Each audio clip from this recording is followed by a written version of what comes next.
I know abstract art can be hard to follow. The intentions are many times obscured, the strokes and forms can seem automatic, and in most cases, abstract artists in art history have preferred the viewer to produce a personal understanding of the artwork instead of yielding a complete interpretation. The artist that we're going to talk about today preceded every other publicly known artist, male or female, in creating forms from imagination, abstraction, and connection with the higher celestial plane. Please take into consideration that any analysis you make today during this lesson shouldn't be done with your cerebral being. We'll take a minute to get into a different state of mind where our spirit and even our soul is engaged in understanding.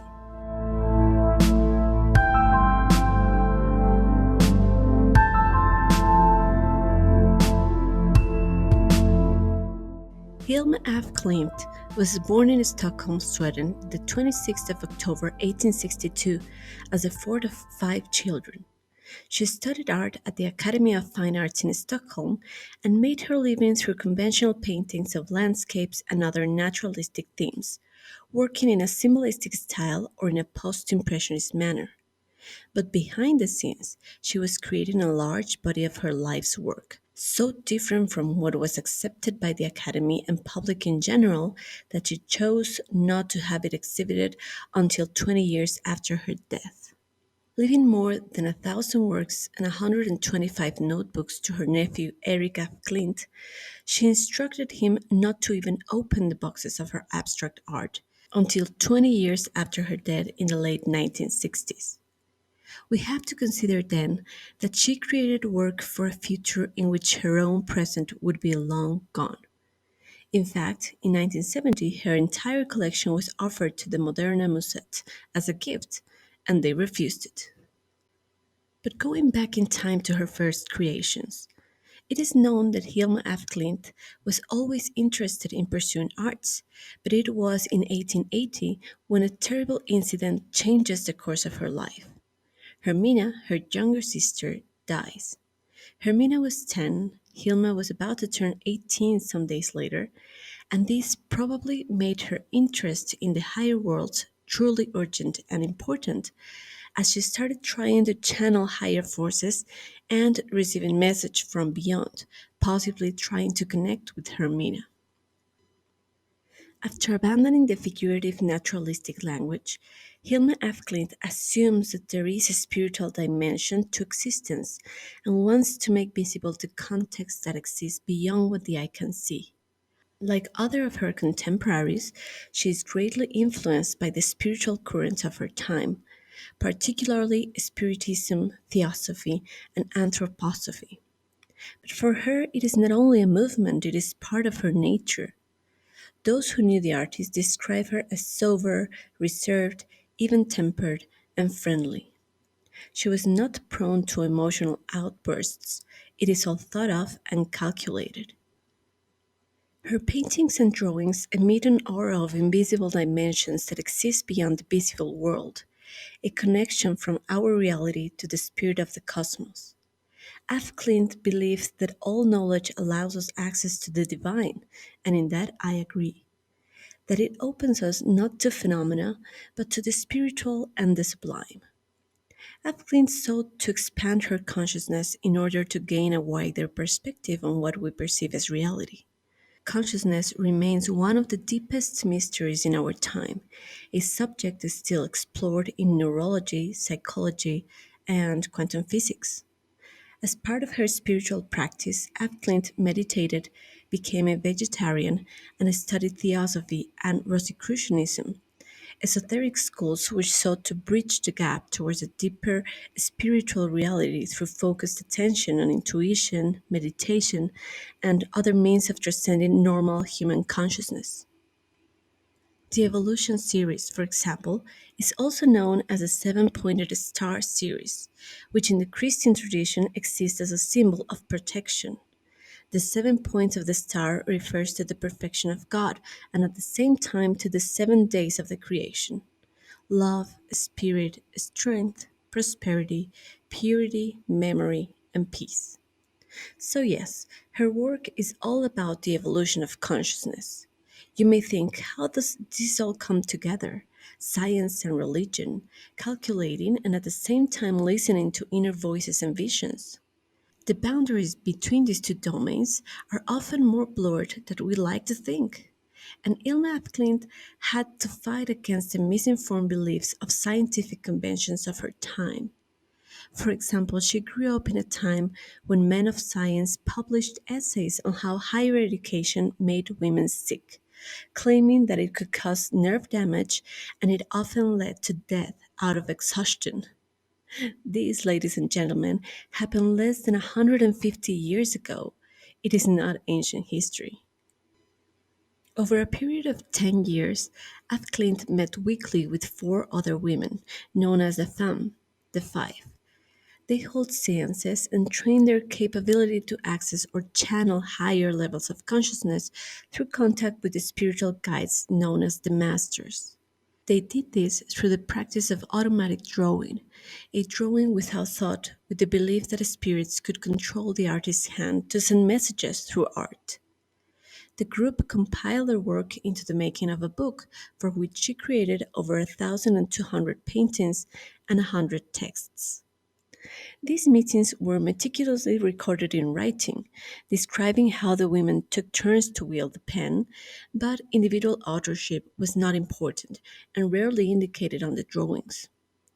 They tell us all the knowledge that is not of the senses, not of the intellect, not of the heart, but is a property that exclusively belongs to the deepest aspects of your being, the knowledge of your spirit. A true polymath, she was extremely knowledgeable about science and mathematics. In the middle 1890s, sciences and women spiritistic groups were safe havens for female experimentation within the male dominated art and political world. Beyond the notion of individual genius, Ilma Afklin decided to constantly work inside this women's collective enterprise, practicing alternative forms of knowledge that resisted and superseded the art world norms of her time. Other contemporaries of her engaged in cold speculations as well, but lacking the scientific method, rigor, and specificity of Afklint. In her, there is a higher self awareness and intellectualization that we might want to keep in mind moving forward. Many of the works that we'll see in this lesson, in particular those made from 1906 to 1915, are part of her greatest body of work. A specific assignment she received during a seance during a Spiritism session, and which she gladly accepted. The other artists in the group were not willing to accept this commission and warned Apklint that the intensity of this kind of spiritual engagement could drive her into madness. Apklint accepted anyway and embarked upon her major cycle, the paintings for the temple, which eventually comprised 193 works in many series.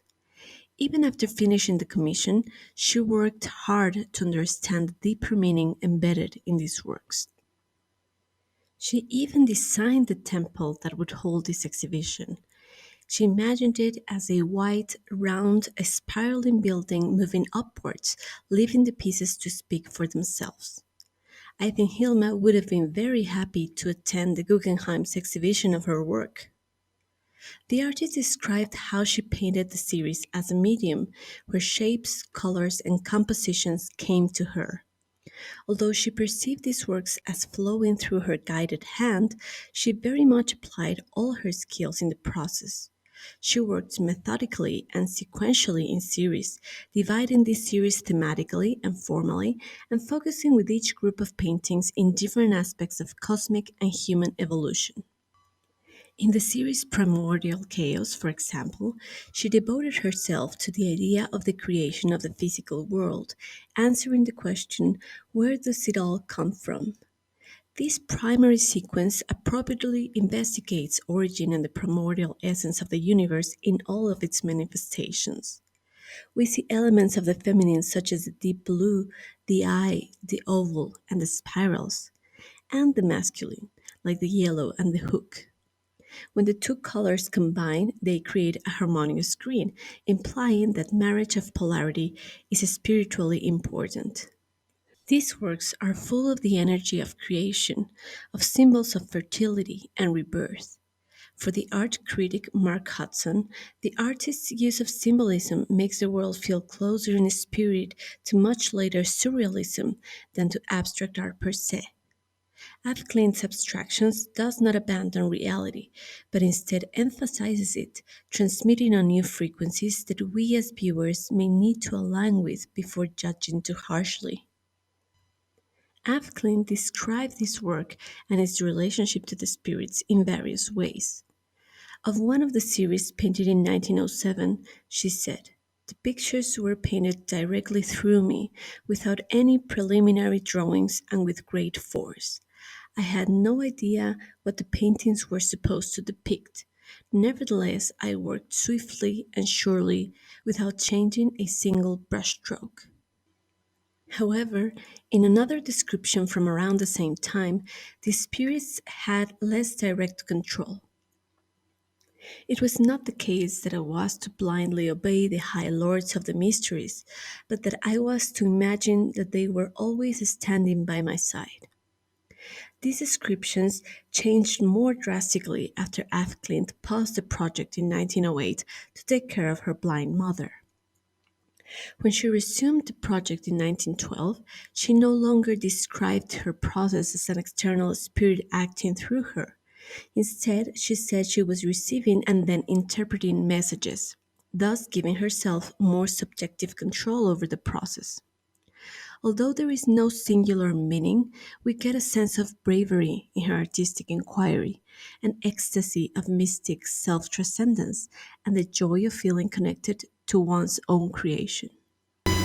The whole sequence can perhaps be understood as F. Klint's pursuit of an original oneness, a basic unity which she believed existed at the world's creation. She felt this integrity had since been lost, giving way to a world of polarities good and evil, women and men, matter and spirit. She saw these dichotomies as having become the principle of all life. The different series within the paintings for the temple individually tried to reconcile these visions, each with their own scale, aesthetic, and theme, while simultaneously revealing her many influences from the time in which she painted. Now, with a bit of the background we've gotten in earlier lessons and to put things in context, this was the artistic work that was being produced as the pinnacle of modern art in 1907, the avant garde. Picasso, Matisse, Chagall, Malevich. Hilma af Klint, in comparison to these masters, had absolutely no institutional support, no patron fighting for her in the art market. This makes her predicament quite different from the one of her most celebrated colleagues.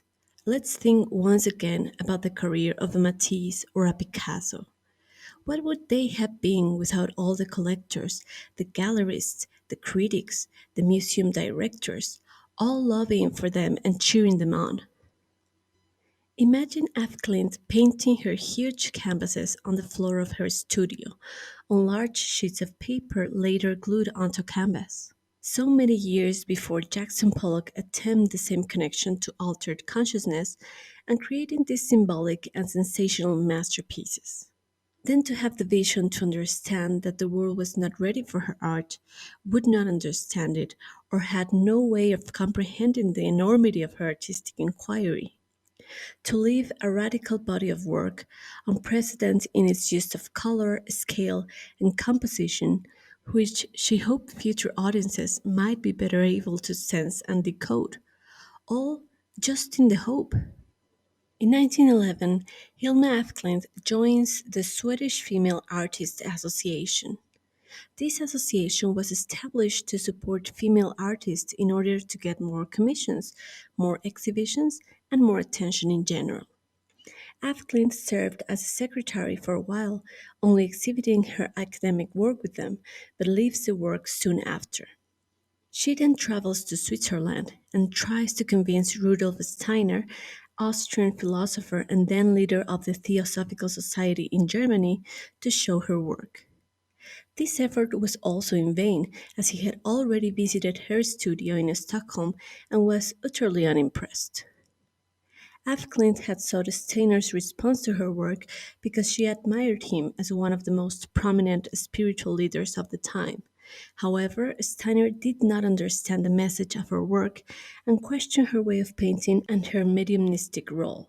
This was a great disappointment to our artist, who at the time was exhausted in the wake of creating the first portion of the paintings for the temple. Pieces that are at once meditative like ancient mandalas and dynamic like a changing piece of music.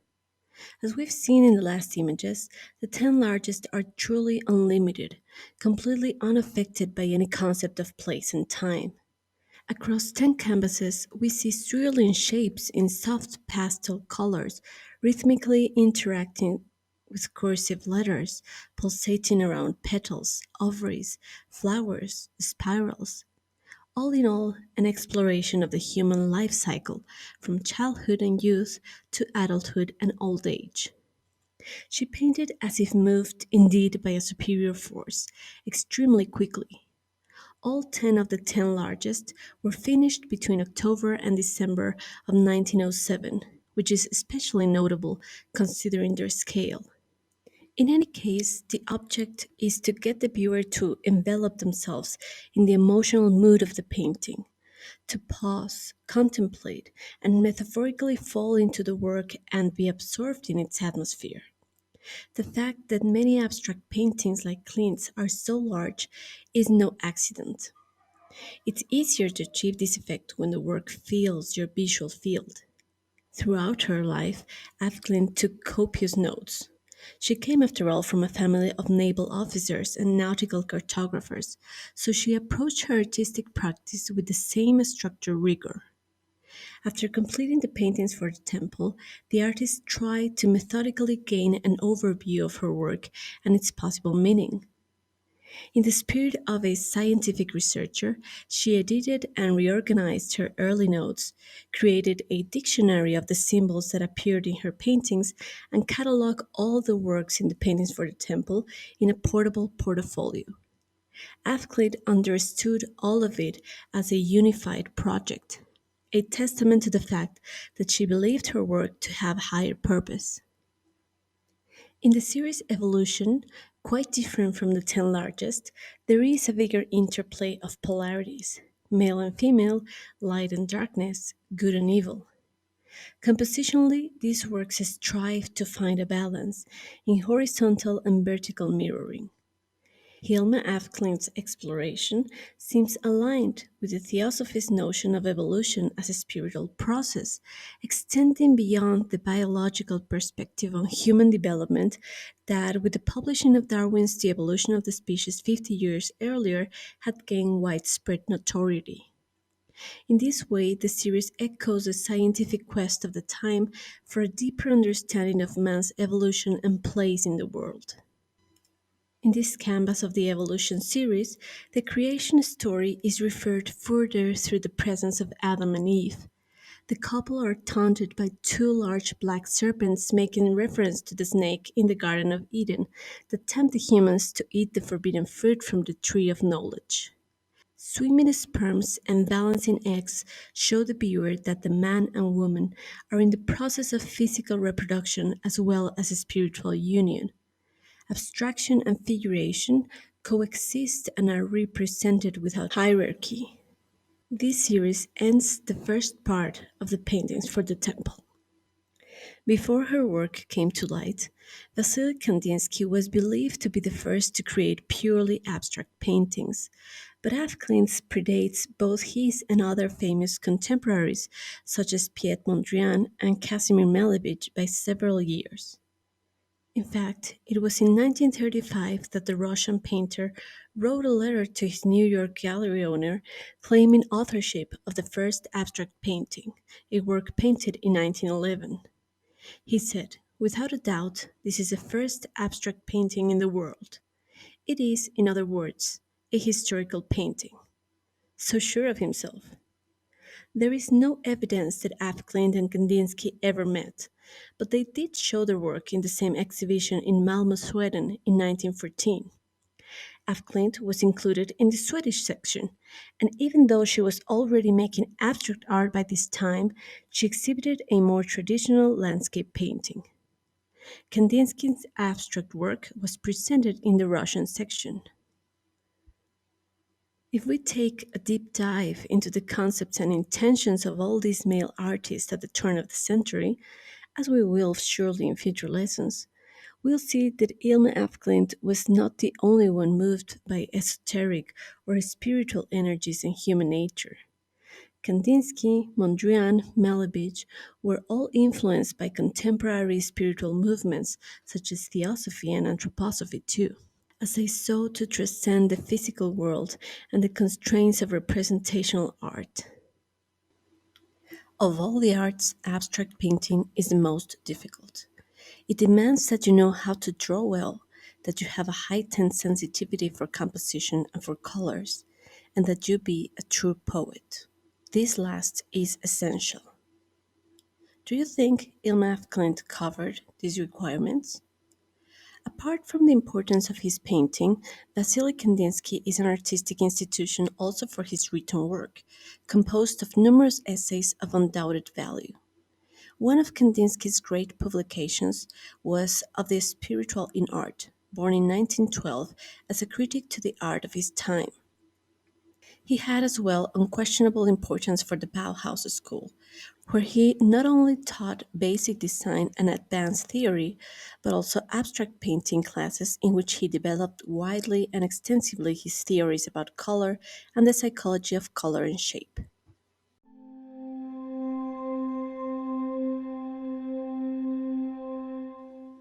When Hilma af Klint resumed her work on the paintings for the temple in 1912, her abstraction became more geometric in nature, and Christian symbols became increasingly pronounced. When working, the artist was still in contact with higher planes of consciousness, but was encouraged to interpret spiritual messages more freely. The Swan, number 1, portrays two flying swans in black and white, yin yang mirror image. The birds are united by the touch of a wing and by the meeting of their beaks, divided by a horizontal line that breaks the canvases into two sections where opposite forces meet, light and dark, life and death. In the spirit of ancient Chinese symbolism, the image reveals how seemingly contrary forces are in fact complementary, with the swan representing also an alchemical symbol of change. Nevertheless, there is a sense of antagonism in the work that expresses how this union can also be a struggle, especially between humans. Eventually, figurative gives way to abstraction in a fuller spectrum of color. In the final work in the series, the swan pair returns, unified at the center, intertwined yet distinct and balanced as male and female poles. In a visual composition, pattern and rhythm are generally expressed by showing consistency with colors and lines. For instance, placing a spiral will cause the eye to move from one spiral to the other, and then to the space in between. The repetition of elements creates movement of the viewer's eyes and can therefore make the artwork feel active. Hilma af Klint's The Swan exemplifies the visual representation of rhythm using color and symmetry. There is a meaning to the regular recurrence of the cyclical nature in this series. It talks about the frequency and periodicity of the world. There is a timing in human scale, in musical sounds and silences, in spoken language and poetry. In the end, a common language of patterns and geometry. In every case, we see af Klint replacing perceived reality with science, natural color with symbolic color, and representation with abstraction, a new expressive form emerging.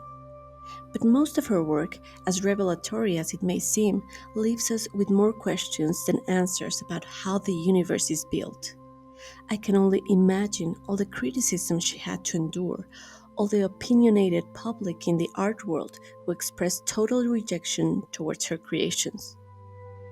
Halina Dishka, German filmmaker, argues, it's easier to make a woman into a crazy witch than change our history to accommodate her. We still see a woman who is spiritual as a witch, while we celebrate spiritual male artists as geniuses. But we were given an exceptional opportunity here. We are the future. We are those viewers she was waiting for. So, how prepared and open are we to receive her message?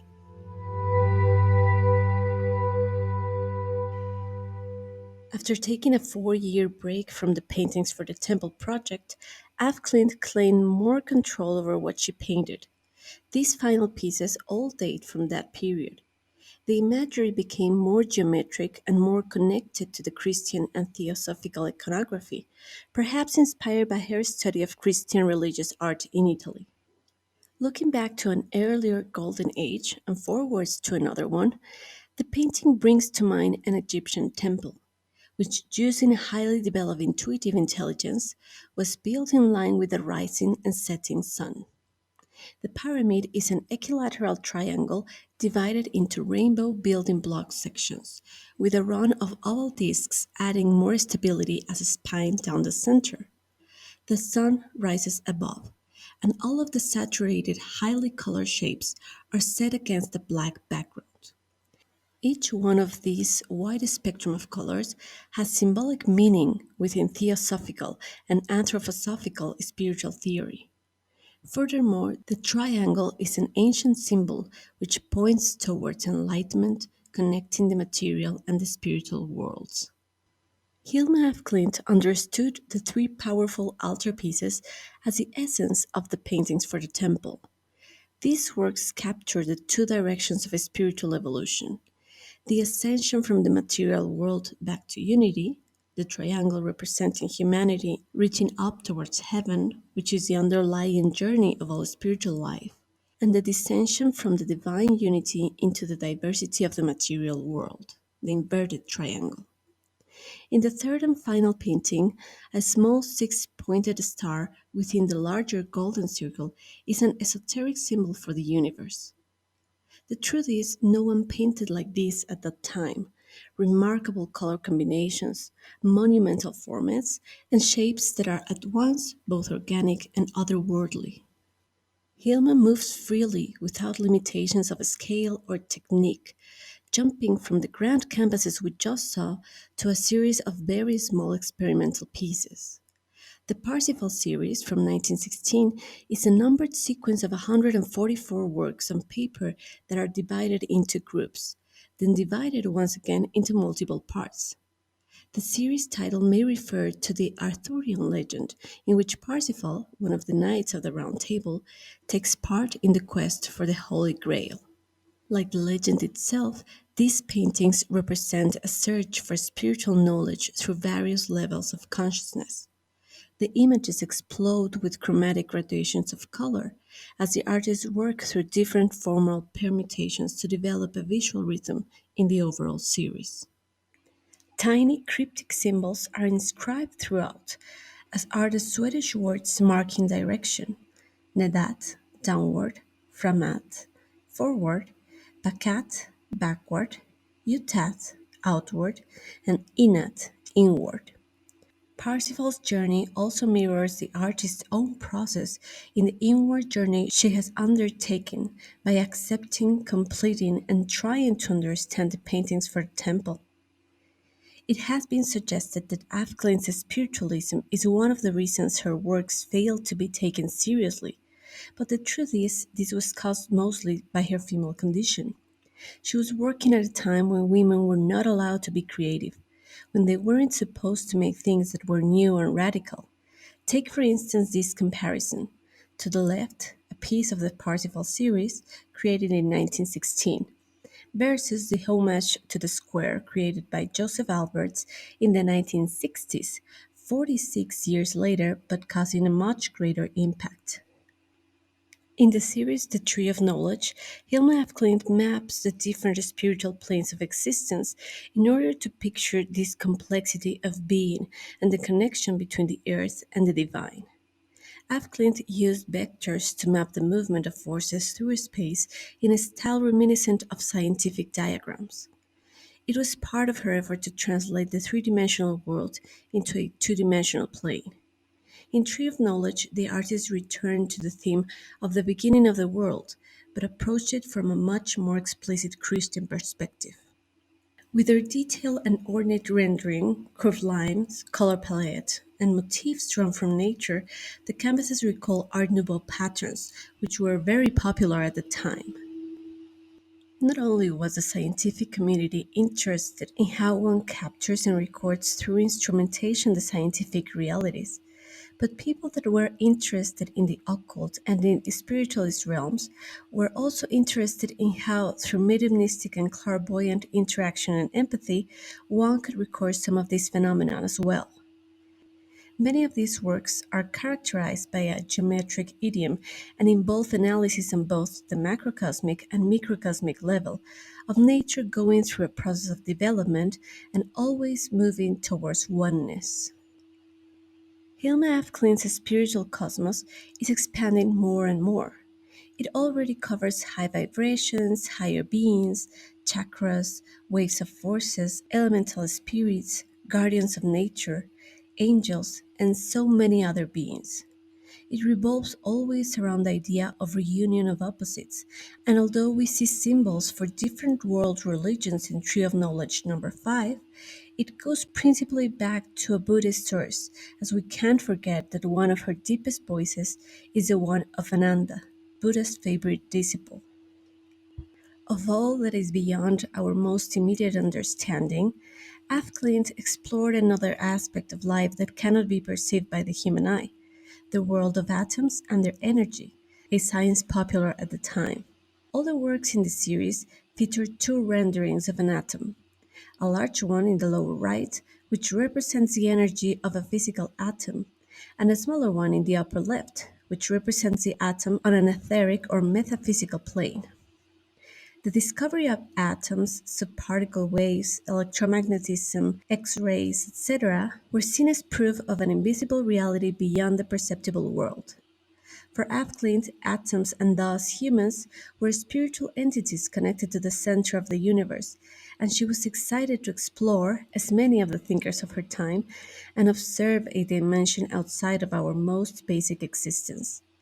Seen from a perspective of constant wonder, of course, nothing is basic in our existence.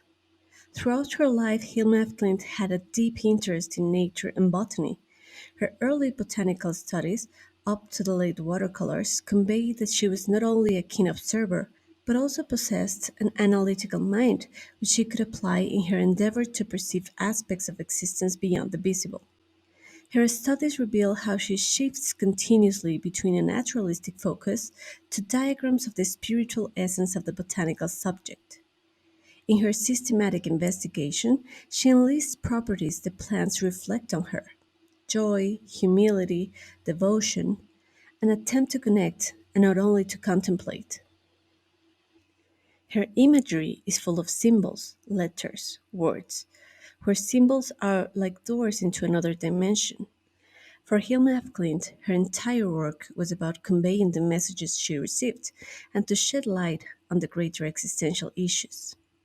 It would be pointless to translate the symbols and letters into definite, unambiguous terms. They must always be seen in relation to the entire context. In her notebooks, she attempts to clarify the complex meanings of the various signs, and here are a few general explanations. The snail or spiral represents development or evolution. The eyelet and the hook, blue and yellow, and the lily and the rose represent femininity and masculinity respectively. W stands for matter, while U stands for spirit. The almond shape arising when two circles overlap is called the vesica Piscis and is an ancient symbol for the development towards unity and completion. The swan represents the ethereal in many mythologies and stands for completion in an alchemical tradition. Hilma af Klint's international debut was the 1986 The Spiritual in Art exhibition at the Los Angeles County Museum of Art. The exhibition marked the beginning of Hilma af Klint's international recognition. Her work has since been displayed in numerous exhibitions in the Nordic countries, Europe, and the United States. Since her retrospective at Moderna Museet in Stockholm in 2013, interest in the Swedish artist has increased all over the world. Her works can be understood as artifacts to grasp the very meanings of abstraction, the relations among branches of different kinds of knowledge, and the nature of invention. The question is, how do we use them and reflect on them today in our current artistic landscape? Because they feel so fresh, we could be tempted to judge them through the lens of contemporary abstraction and automatization. We could also judge them through the lens of the restraint and equanimity she showed when keeping her art mostly private. These humble pieces, for example, suggest how Af Klint was framed during her lifetime, an artist trained in the classical tradition and trying to live up to her time's expectations. From 1935, she resided in Lund. 9 years later, having celebrated her 80th birthday, Hilma af Klint returned to Stockholm, where she stayed at her cousin's, Hedvig af Klint's, in Djursholm. Following a traffic accident, Hilma af Klint died in the autumn of 1944, aged almost 82.